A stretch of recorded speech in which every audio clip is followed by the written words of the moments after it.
काय यार, या मुलीचा फोन पण लागत नाहीये. सारखा आउट ऑफ कव्हरेज एरिया येतय. अरे असं शांत बस सांगून बसता येतं का आशिष? नेहमी तासभर झाला ना की तिचा फोन येतो, पण आज बघ ना 1.5 तास होऊन गेला तरी साऊचा अजून कॉल आला नाहीये. हे बघ, या पावसामुळे तू सुट्टी घेतलीयस, तू घरात आहेस वर्क फ्रॉम होम करून. ती गेलीये ना सबमिशन्स आहेत म्हणून. नाही यार आशिष, असं कसं गप्प बसू? नाही, मला नाही जमणार. हे असं तुझ्यासारखं कूल माइंडेड राहणं ना मला नाही जमत. चिडचिड नको करू म्हणजे. या पोरीला वेळेत कॉल नको करायला. केला तर उचलला नाही आणि आता आउट ऑफ कव्हरेज म्हणजे मग मी काय समजू? काय ट्रेन्सचे प्रॉब्लेम्स आहेत काय, काही कळत पण नाही रे.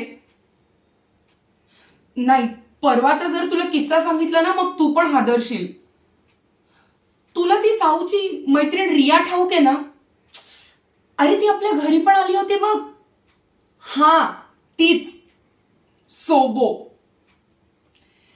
सीन असा आहे की घरी टेन्शन्स आहेत म्हणून मॅडम फुकायला लागल्यात. I mean come on. Support me पण करते रे, मुलांनी मजा करावी, एन्जॉय करावं. कारण आपलं जनरेशन आणि ह्यांच्या जनरेशन मध्ये खूप गॅप आहे.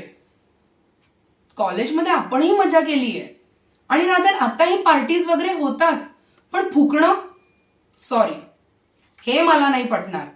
आणि उद्या उठून आपली साऊ करायला लागली तर बिलकुल नाही पटणार.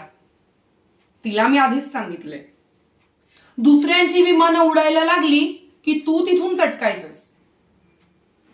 आशिष कम ऑन यार. Okay, 1 minute. हा बाळा. ओ, अगं ते नेहमीच आहे. मेल काढायची झाली ना की ट्रेन्स थांबवूनच ठेवतात. अगं नाही, तुझा फोन नाही आला ना म्हणून. बरं ठीक आहे, संध्याकाळी निघालीस ना की कॉल कर. Bye, take care. असू दे रे, चालायचंच. तू बाबा आहेस ना, तुला नाही कळणार. हो ठेव ना, पण स्ट्रॉंग करा.